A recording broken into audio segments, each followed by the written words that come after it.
Okay, welcome everybody to the EAZA Animal Welfare Webinar for this month. We are delighted to have you. Without further ado, so that I don't run over time, it's my absolute pleasure today to introduce Lisette van den Berg. Lisette is a behavioural biologist and a coordinator of research and animal welfare at Apenheul Primate Park in the Netherlands.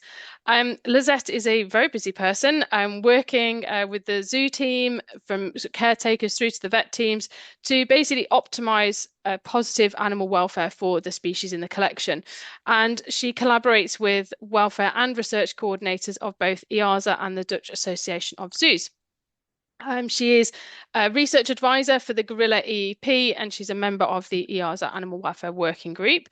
And then she is also a project coordinator and doing a PhD on a longitudinal research project, which is looking at monitoring the behaviour and welfare of Western lowland gorillas in Dutch zoos, which is in collaboration with the Animal Behaviour and Cognition Research Group at Utrecht.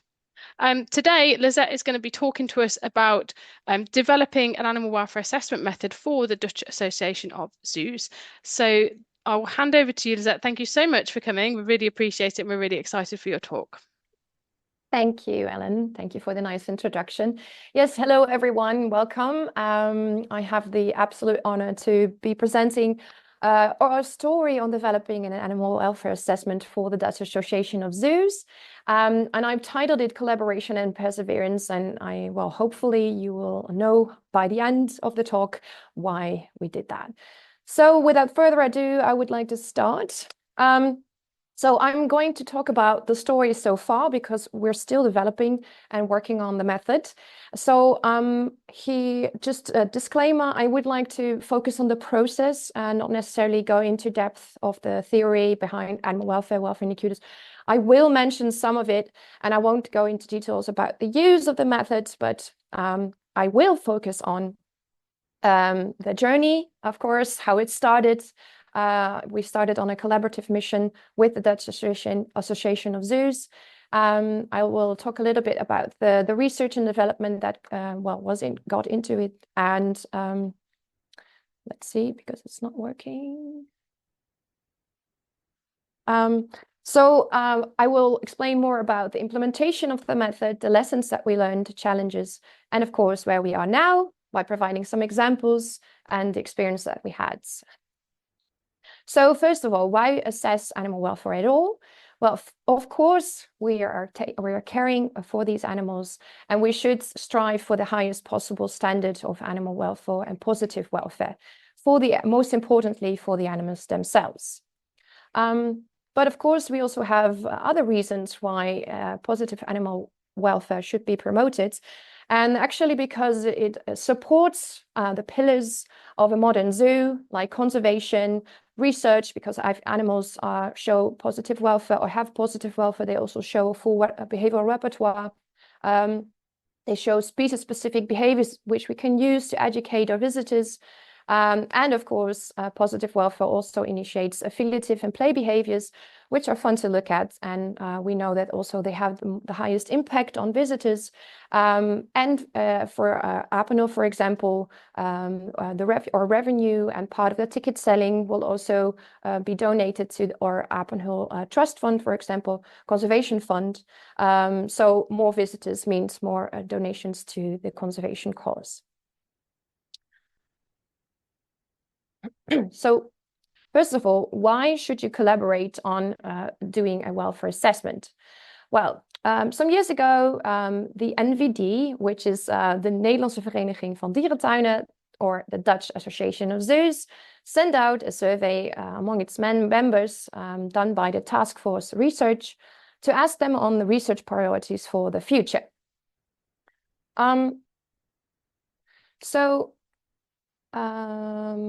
So from this survey, actually one of the research priorities was having a general animal welfare assessment method. And to start doing a collaborative one. And why is this beneficial? Because if you use the same methods and definitions, this enables comparisons, collaboration between zoos and institutions, sharing experiences, but also if you encounter problems, you can help each other out. And it leads to improvements on the method itself, because you get feedback from all the zoos and you can adapt the method to make it more customized for the specific zoos. So firstly, the journey started at Apenheul, where I was asked to develop an animal welfare assessment for Apenheul. But the task for research, they heard of this and they asked, can you also make the method applicable for all kinds of species and make a version for the Dutch Association of Zoos? Well, that's of course a difficult and complicated task. So first, I've started doing a literature study on animal welfare and also on all the available studies on welfare indicators, and also compared the available methods that were out there and audit methods that were out there from the EAZA library. And at the time, there were 16 methods available. So based on the literature study and also comparing the methods, we've set up a certain criteria for the methods. So it should be based on available scientific literature on animal welfare. It should include both negative and positive welfare indicators. Should be practical and easy to use, which is going to be a challenge, as you will hear in a second, and we'll come back to that. And it should be applied and useful for a great number of species and animals, which is also a challenge. Further, we wanted to incorporate the welfare over time, of course, assess welfare over time, 24/7 care and across lifespans, and it should be customizable for individuals, for different species and life stages. And most importantly, we should not only measure or assess, but it should include an action plan to initiate and elicit actions to improve welfare. So from this, I wrote a proposal to the Dutch Association of Zoos. And from this whole study, I suggested we use the EAZA animal welfare audit, because this is actually providing a really great basis to go forward with and to customize it based on our needs. And the reasons for this is because it already met most of the predetermined criteria, or actually all of them. It was based on is based on the 5-domain model from Neller. It is designed already to accommodate customizing, and more importantly, most importantly, it also incorporates an action plan. So from assessment to action. So the first adaptations that I've made to the version, the first version, was add some welfare indicators like anticipation behavior, for example, and put more focus also on behavioral ecological needs. And I will come back to that later. I've adjusted some of the welfare indicators to include 24/7 care, so day and nighttime behavior, for example, and rephrasing some of the questions also to include what the animal shows, not only what we think they can show. Checked all the boxes of the 5-domain model, and so made it into a complete list of welfare indicators that were out there. And if possible, added values to the welfare indicators to facilitate more objective assessment of the indicators. And I will come back to that in a sec. And another thing is that, of course, we translated it to the Dutch language because the method is going to be used by Dutch staff, and it just facilitates also easy use and more practical use of the method. So I think the most important addition to the method was designing a practical manual. This manual includes references, definitions, ethograms, and methods. So for example, I provided definitions and an explanation of the welfare indicators, an ethogram when applicable, so an objective description of the behavior to better assess the welfare indicator, references, of course, to peer-reviewed scientific literature, and when available, examples of validated methods for particular welfare indicators. So for example, here you see a method for code condition, scoring code condition in ring-tailed lemurs. And this is what I provided in as an example, for example. So I've created a general version to be used in all kinds of species. And so the definitions and the ethogram and the methods, they were mostly examples of how you could assess the particular welfare indicators, and gave some examples on certain species. But we also wanted to create species-specific practical manuals, and I'll talk about that a little bit later. So the journey timeline. So we started the research. I started the research and development in 2020. Got asked by the task force research, and then from then on we started collaborating on a national or Dutch Association of Zoos version. So we did the proposal, and then version 1 was finished by September. And then we started to do a pilot. We wanted to do a pilot of the method to assess and get feedback on the use of the method. So it was focused on the method, but for that, I had to make a species-specific practical manual, for example, and questionnaire. And we chose to go for the ring-tailed lemur. The ring-tailed lemur is a species that was housed actually by 12 of the 13 members of the Dutch Association of Zoos. And this allowed us to actually compare the methods and to discuss what went well and what did not go well, and yeah, get the most out of it. So we got, of course, feedback from the zoos, and there were some positive outcomes and remarks. So the assessment led to practical actions and meetings. And meetings, I mean, so not only the meetings that have always been done, but particularly meetings focused on welfare. There was also a little bit more time to observe the animals, and also look at with a fresh perspective towards the animals and to the animals. Like, for example, the welfare indicators, they elicited that people thought, oh, I haven't thought about that, for example, or I've never focused on that behavior.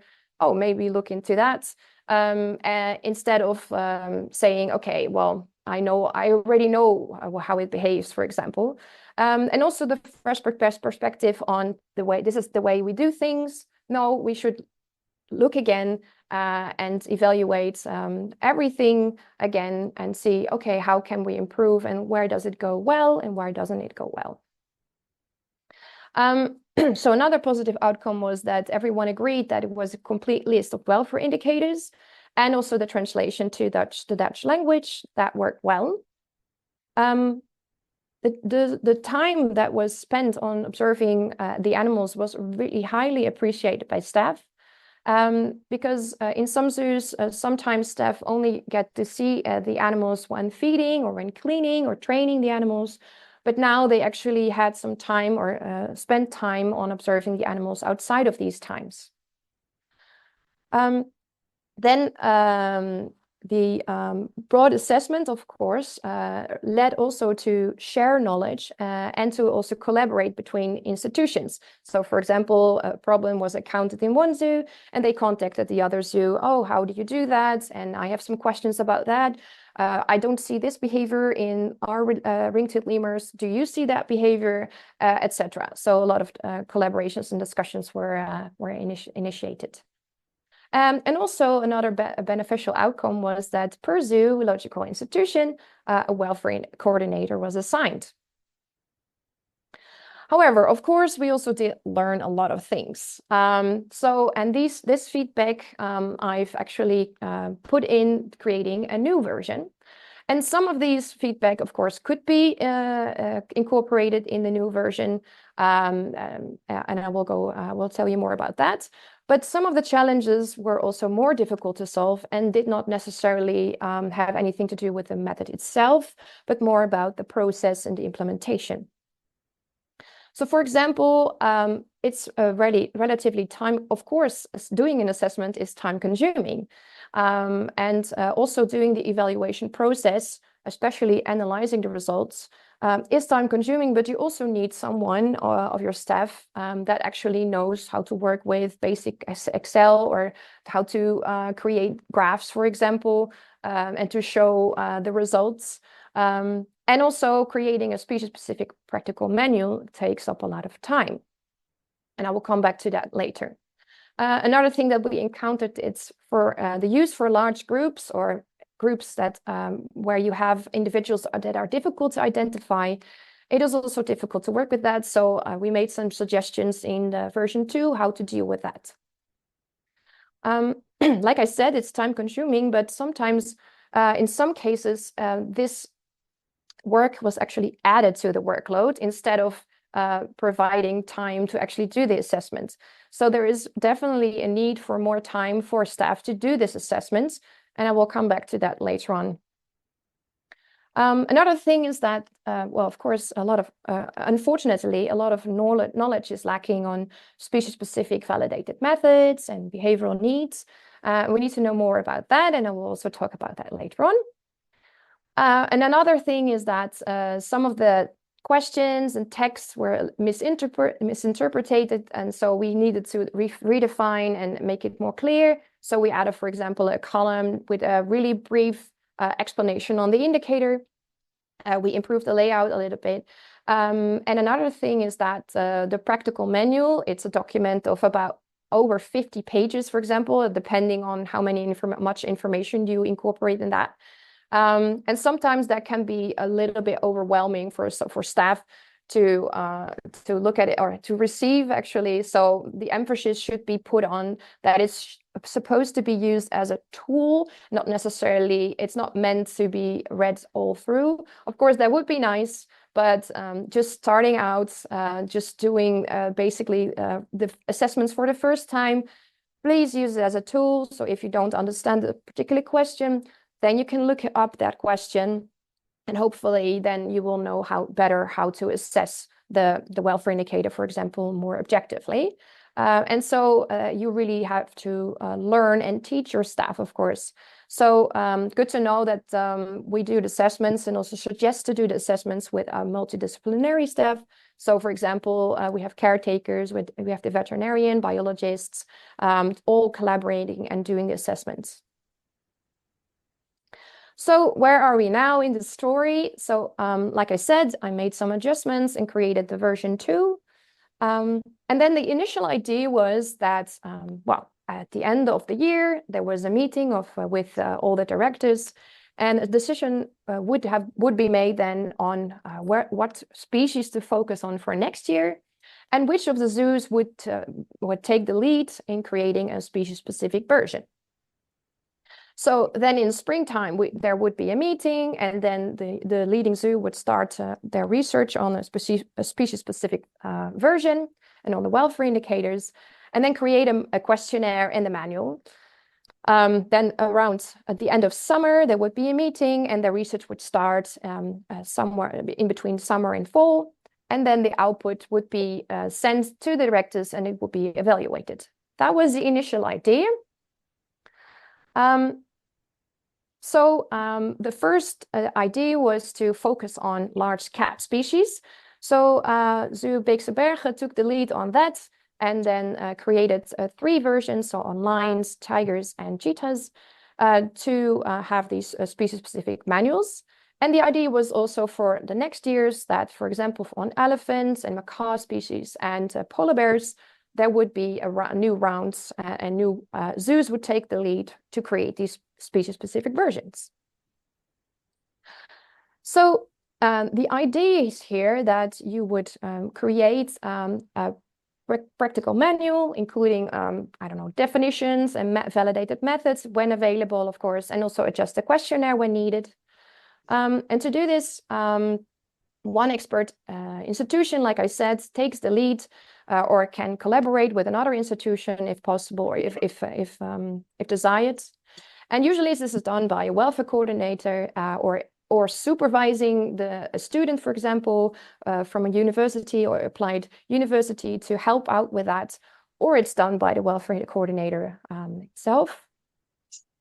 And methods to incorporate here or to use here are, for example, doing a literature study, doing a review on what is out there, doing expert interviews, and do behavior observations to make a complete manual.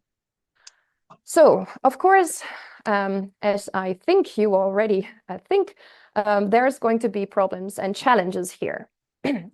One of the challenges is that some or a lot of the animal species that we house are actually endangered or understudied, and therefore information is lacking on their behaviors or the ecological needs.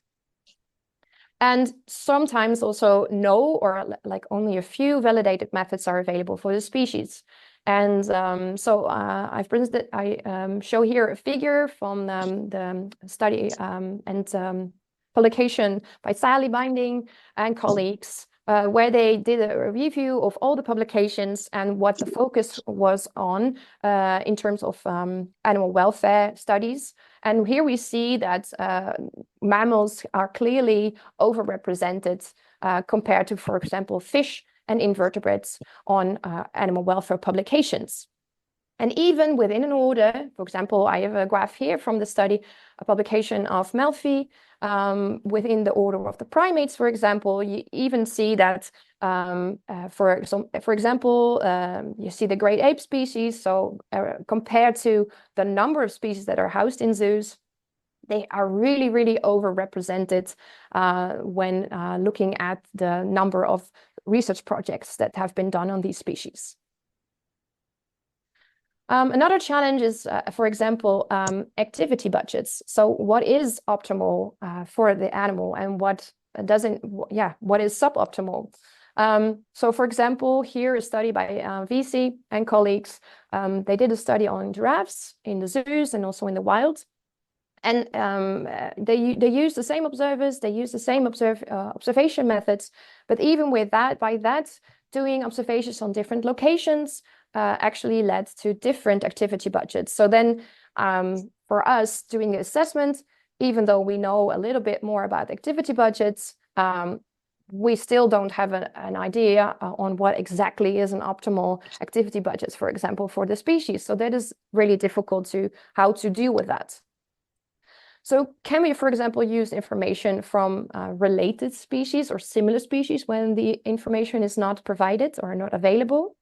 So for example, we have here a study on the pain and grimace of cat species, or cats, sorry. Can this also be applied to all cat species? I already mentioned the study by Berg et al., who looked at tail and coat condition. Can this actually be applied to all the primates with a tail, for example? Here we have the fecal scoring method for langurs made by Nijboer. Can this also be applied to all the columbidae? These things need answering, but maybe we can actually use that for the time being when we don't have information available. So another thing is that we need to look at species-specific welfare indicators. So how is positive welfare indicated or negative welfare indicated? And I always use this example for students, for example, or staff to explain what is a welfare indicator exactly. So these are signals that the animal shows or that you can hopefully use and assess and hopefully are linked to a certain affective mental state. So in this situation example, for example, we have a rescued dog. So this is before she got rescued, or like at the scene where they found her. And then after rehabilitation with other dogs and in growing and in a family, social rehabilitation. So what signals can you actually use from the individual itself to say something about the welfare state? But this is in dogs, and actually there's been quite a lot of information available on dogs because we have a lot of dogs and we love dogs, but we also love other species. But for example, like I already mentioned, for fish and reptiles, we don't know as much about these welfare indicators, and this is really lacking and we should know more about. However, there's good news as well. The general version, so the species general version, also works. These assessments are done by experienced staff, and therefore they also lead and also lead to more behavioral observations, for example, and therefore also lead to more knowledge on the species or the individuals. So that is a positive.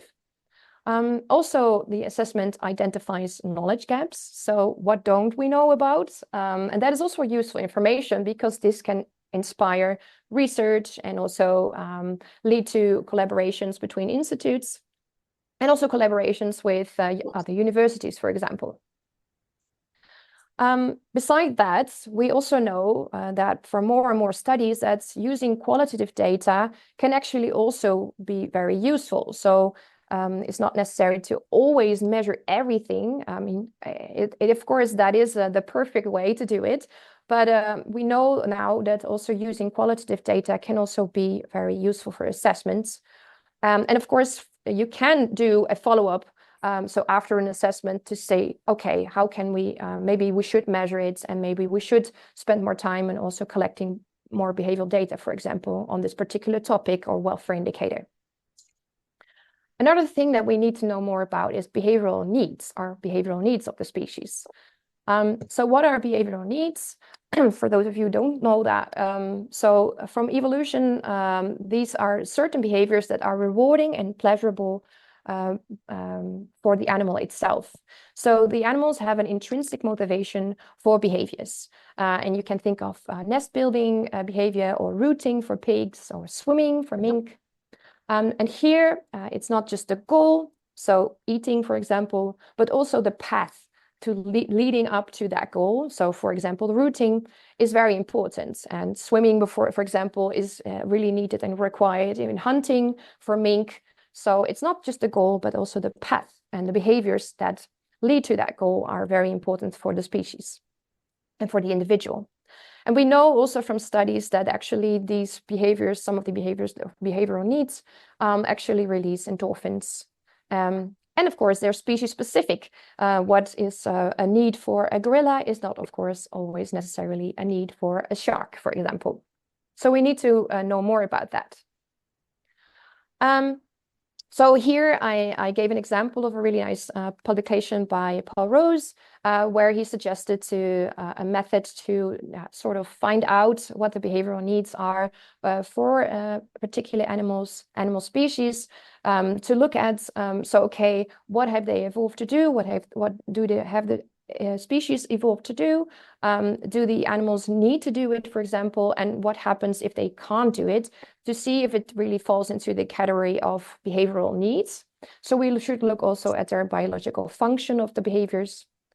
And other methods that are available are, for example, well, we should do, of course, new research, so motivation tests and cognitive bias. But again, these are very, very time consuming. And in the meantime, we need to do the assessments and we need to assess welfare. So other things that we could do is literature reviews, expert interviews, for example, by using the Delphi method, and of course, user experience working with the species. And here I would like to emphasize also that meaningful is more important than only measurable indicators. So this is really nicely explained by VC in his paper, because often the focus lies on measurable indicators. So think that we can easily measure, but these are not always the most meaningful for welfare or positive welfare. So what is meaningful cannot always be measured. And I always use this example of our new a new area at Apenheul.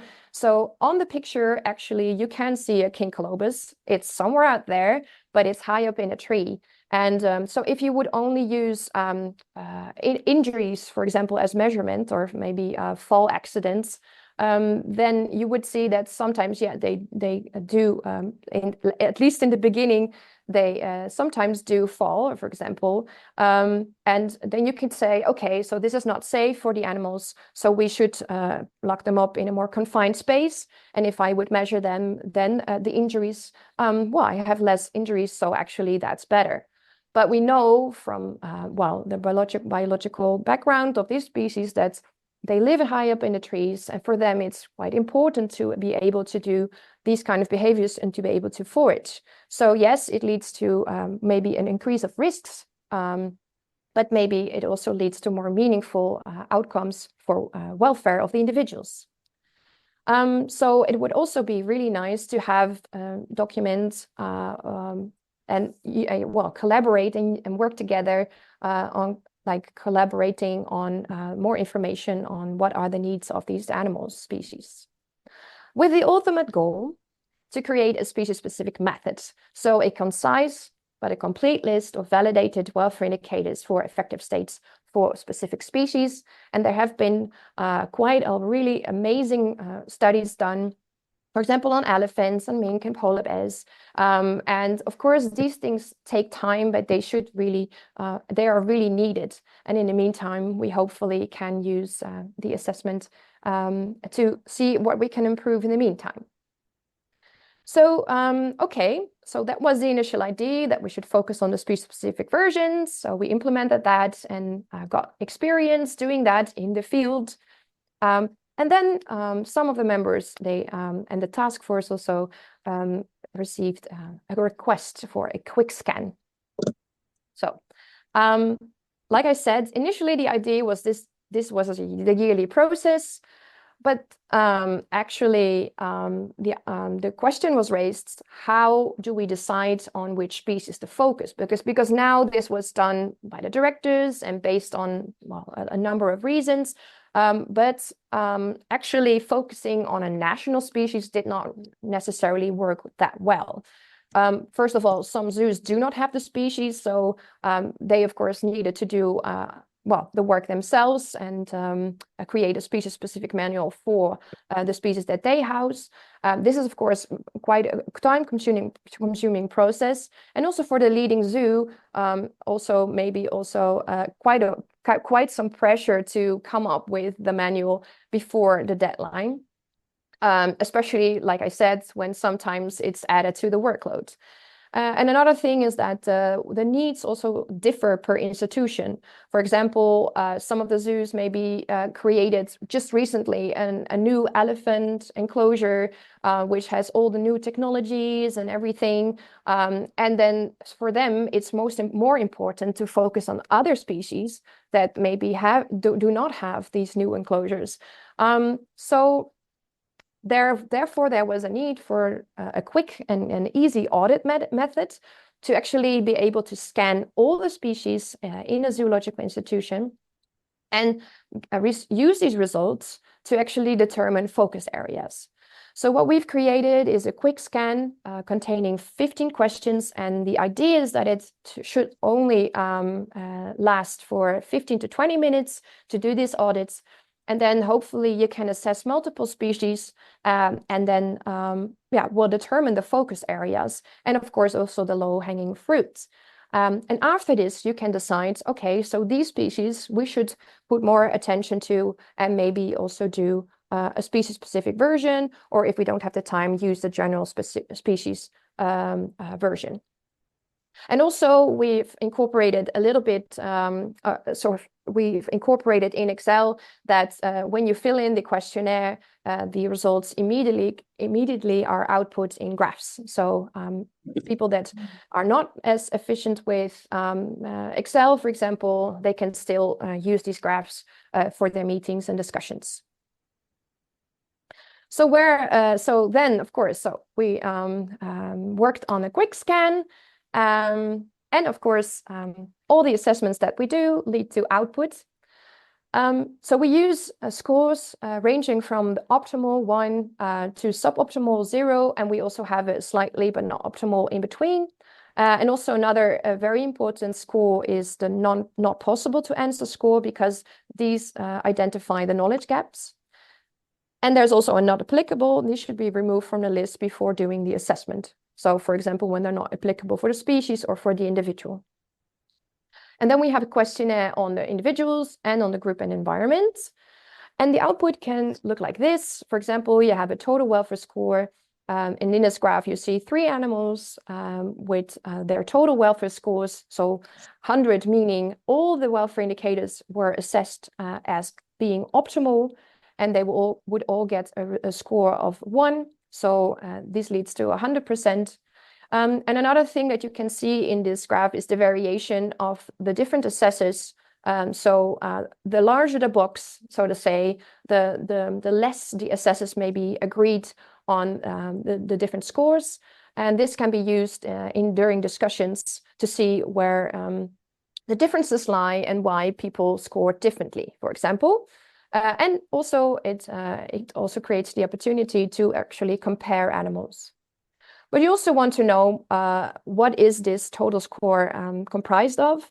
So you can also create a graph looking into the percentages of questions that have been answered with a particular score. So here, for example, you have the percentage of score 1 in green, but you can also include then the score zeros and also the score of the not possible to answer. And then another really useful output is the agreement scores, like I already mentioned, and sorting the indicators. So, of course, you all assess the welfare indicators or do the assessments with multiple assessors, and this leads to an average score. So on the right, you have the table with the questions sorted from low to high average scores, and this kind of identify the most important welfare indicators that need to be addressed. So you can do this per individual, and you can also do this for the whole group and the whole environment. And with this information, you can create action plans. So look at possible actions and ideas, who needs to be involved in these ideas, can we actually execute these ideas, who is the responsible party, and then also deadlines, and also deadlines for evaluation of the actions, for example. And also define, for example, quick wins. So which actions can have the large impact, but maybe cost less effort, and which actions should be put on an annual plan, or maybe some actions should actually be part of a long-term plan or a multi-year plan.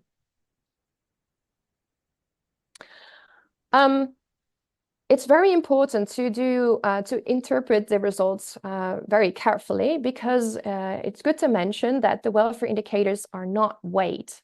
This means that you have a total welfare score of maybe, for example, for animal 1, about like 80, in between 80% somewhere. But it doesn't mean, so on the left graph, you see that there are still scores or indicators being scored with 0. And some welfare indicators actually might mean a lot and should be weighed in more compared to maybe other questions. So it's really, really important to do a careful interpretation of the results and not only use the total welfare score, because this can create strange outcomes. And also, sometimes you really need to address these indicators that have been scored with a 0. So, for example, in the scan, we decided to divide up the total welfare score into negative welfare indicator score, positive welfare indicator score, and husbandry and basic care score. And then you can see a little bit more in detail, okay, where do improvements needs to be done. So, for example, if this is husbandry and care, we assume that should be in order. So maybe it's really important to make that a green box before going to the positive welfare indicators. But at least you can see and discuss what is most important for the animals. And you can also, it's also important to mention that, for example, when you show output to management, when you have a total score of 80%, sometimes people may say, oh, this is an excellent score. But like I said, you really need to look into the particular welfare indicators that are scored lowest. Therefore, discussing the output is an important part of the method. So finally, I would like to show you some of the examples of the implementation and actions that have been done using the method. So, for example, at Apenheul, like I said, we have developed the general version and some species-specific versions as well. We're currently working on the Kincolobus version, for example. And after assessments, some examples of actions that we took. So maybe you're thinking like, oh, this is super complicated. How can we solve it? Sometimes some actions can be really, really easy or relatively easy, but can mean a lot for the animals. So, for example, we actually assessed that for the question on appropriate shelter and retreat options for example, to cover and get away from the visitors, for example, our orangutans did not have maybe not enough options for that during the visitor season, because we close in the winter time and then they get blankets. But now also during visitor season, it would be nice for them to be able to cover themselves and also maybe use it for play. So we gave them burlap blankets, for example, and this increased the use of play, this increased play, and also they could use it to cover themselves, which is very important, of course, for a species that lives in a very dense jungle environment, not naturally. So another action example is, for example, the installment of microchip doors for the lemurs to give them more choice and control of access to enclosures, maybe also for particular individuals. And another thing is that, for example, for the question welfare indicator of appropriate or optimal day and night patterns, we kind of had to answer in many cases that we didn't know a lot about the night patterns of our individuals. So therefore, we initiated research projects that actually measure the activities at night in multiple species, and we're still working on that. And it can be also really, really simple. So, for example, we identified that we didn't actually know anything about the humidity levels in a particular building. So simple action would be to measure, of course. Of course, I also asked my colleague welfare officers and welfare coordinators of the other zoos to provide some examples. And these examples were kindly provided by Stefan Luchthart from Blijdorp, Rotterdam Zoo. So they used the method using an application. They put in the survey and they made the survey with using Cobalt Toolbox, for example. So the staff can actually do the assessment using the tablets. And they've created also specific versions on sea turtles, elephants, and the red panda. And after the assessment of the Sumatran tiger enclosure, for example, they added heated areas and spots in the inside enclosure after assessing that the tigers had low temperatures inside the enclosures in the winter. And another example of an action, of course, they did way more, but I didn't have the time to include everything. They also reshaped, for example, their outside enclosure topography to include spots for resting and more overview for the animals. And this is a pre and post example of the enclosure after taking action and after doing the improvements. So I also got to include examples from wildlands, and these were kindly provided by Wildlands Welfare Education and Conservation Coordinator Roy Schneider. So they also implement the method using an in-house application. So this is done digitally on tablets, using tablets. And they actually use the general version, the general species general version, sorry. And they also have a lot of assessments already done. Again, they have done way more actions than I can mention. So I just selected a few. For example, they added lianas for more climbing opportunities and avoidance of visitor paths for the lemurs. And they installed an automatic feeder for the sea turtles, which enables randomized feeding throughout the day without being dependent on zoo staff, for example. So where are we now? So we are now here. I'm currently also trying to create a new version, implementing all the feedback and the experience that we have in the field. And at Apenheul, we're also working on a quality of life version. So which versions do we have of the method at the moment? We have the complete species general version. Like I said, hopefully soon to be version 3. which includes also a questionnaire on welfare indicators for individuals and welfare risks for group and environment. We have a shortened version, which is based on the Dutch Association of Zoos peer evaluation welfare questions.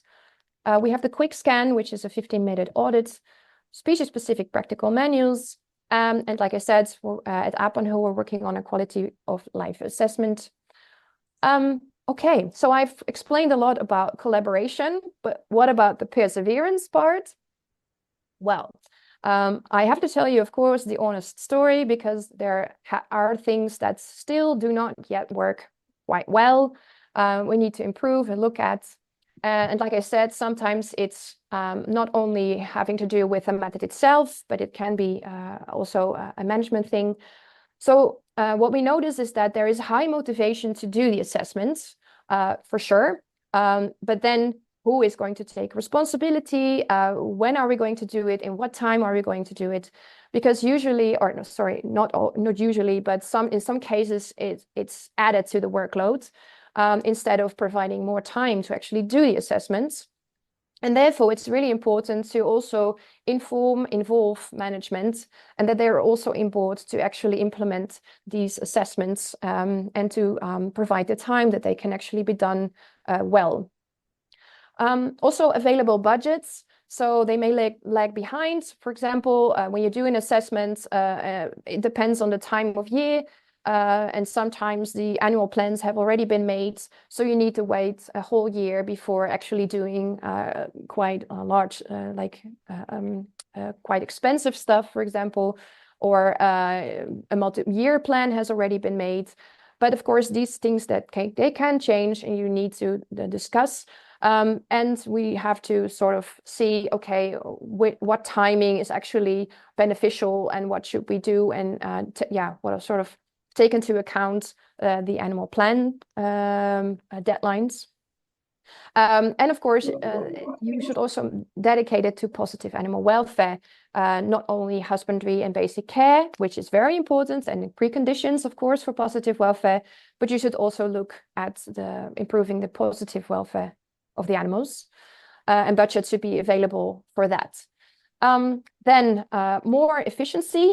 So some zoos already use an application for that, for example, or they use an application that already, and also a company that actually calculates the results. But this is not an option for everyone, because sometimes it requires a large budget. For example, buying all the tablets and having and also IT that can actually manage and control that. So it's not an option for everyone. And therefore, we resort to the old school pen and paper assessment work.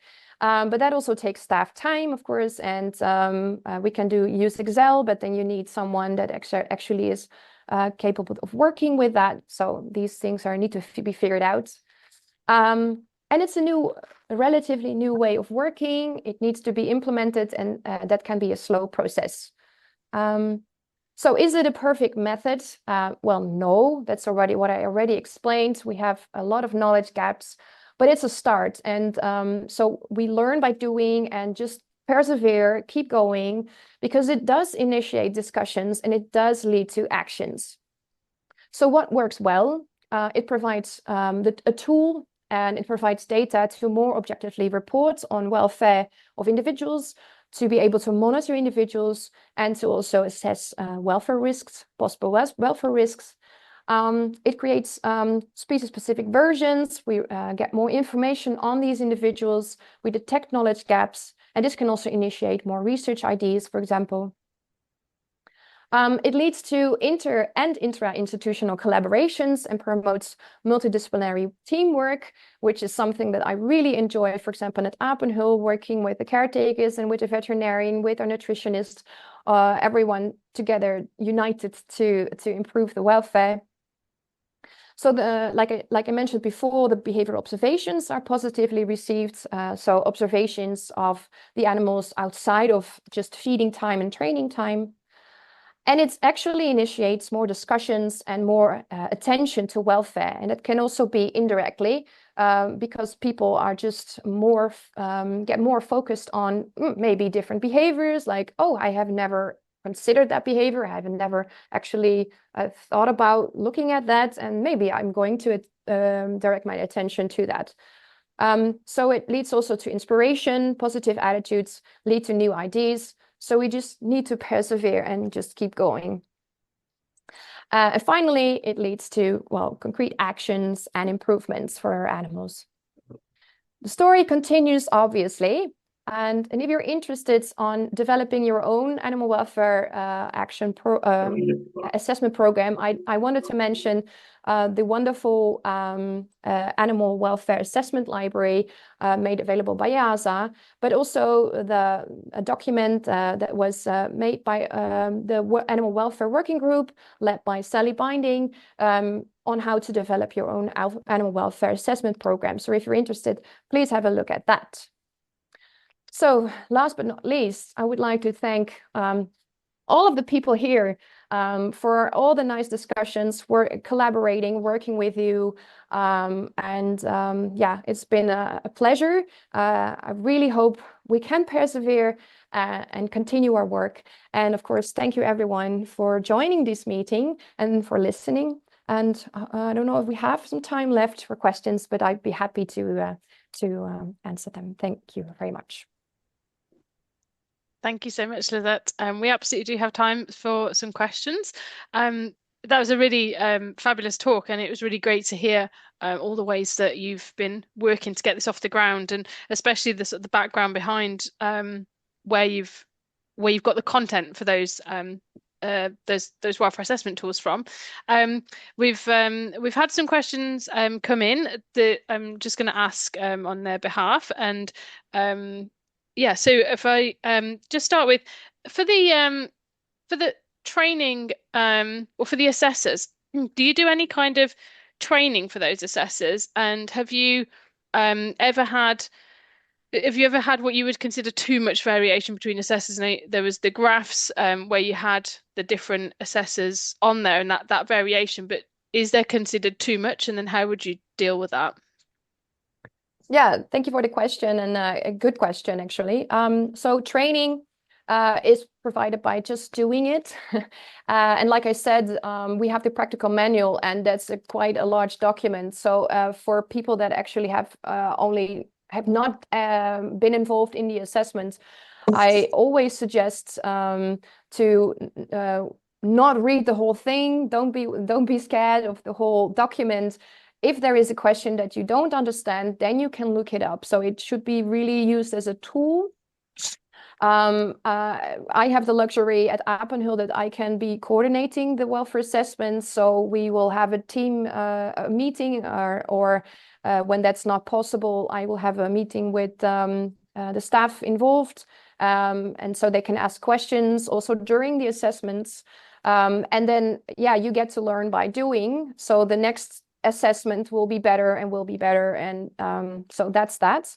And for the other question, that if you have too much variation, or maybe even questions or welfare indicators that are questions that have been misinterpreted, because we also, I mean, for example, so especially with the negative welfare indicators, where one isn't optimal.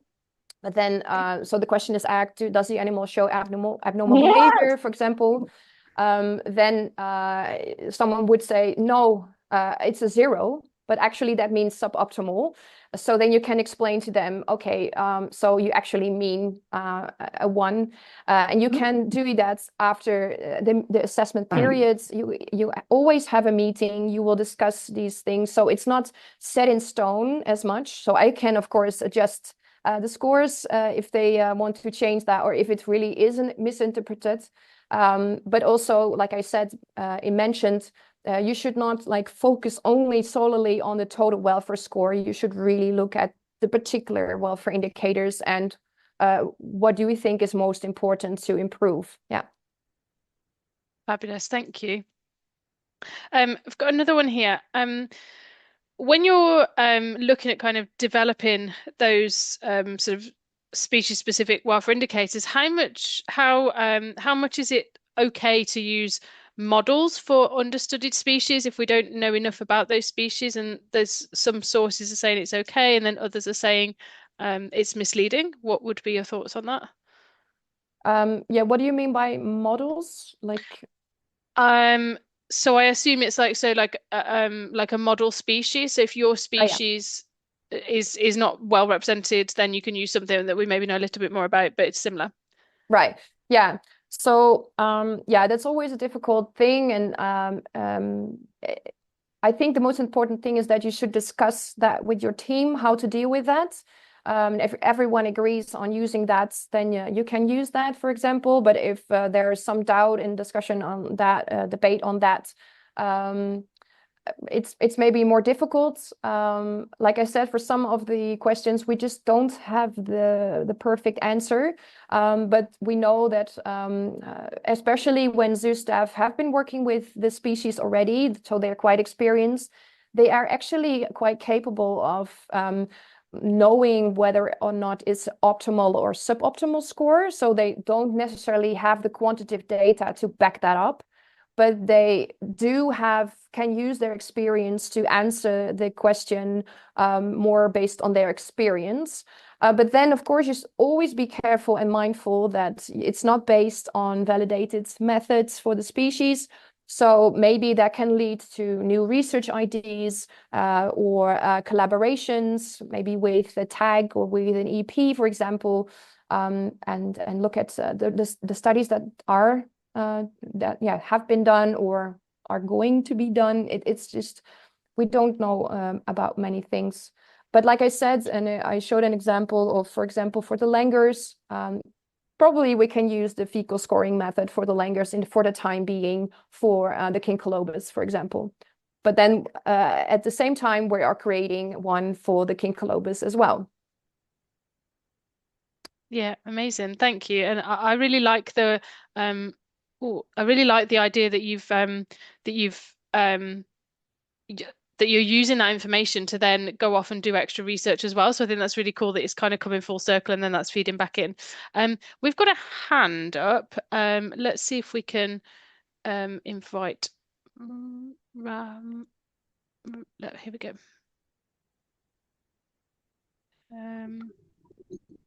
There we go. Do you want to ask your question? Is my sound clear? Is it clear? Hello? Hello, do you want to ask your question? Okay. Hello? Hello? I'm not sure that's working. Sorry. Okay, so we've got another I think we've just got time for oh, actually no. Let's try again. Hello? Do you want to try again? Hello? We can hear you. Okay, thank you.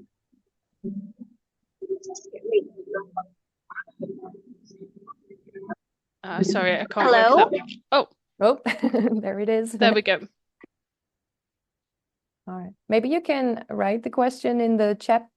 I think so, yeah, we can maybe catch that one afterwards. I've just there was hang on, I just had one more quick question. Oh yeah, so sorry, trying to write them down as we went through. How often would you Lisette, how often would you recommend doing wildfire assessments, and does that change if you're making sort of changes to, let's say you're going to make a change to an enclosure, would you change how often you'd be doing those wildfire assessments? Yeah, so the reason for a request of the quick scan was because it's for now it's still too time consuming to repeat all the species specific versions every year for all the species. So that's why the quick scan really helps if you do that, for example, once or twice a year, depending on where your zoological institution is, because for us we have really a different seasons, for example. So winter time is really different from summer. So you could suggest, or you could do the quick scan, for example, during winter time and doing a summer assessment period, sort of, to see, okay, where do the problems lie and where should action be necessary.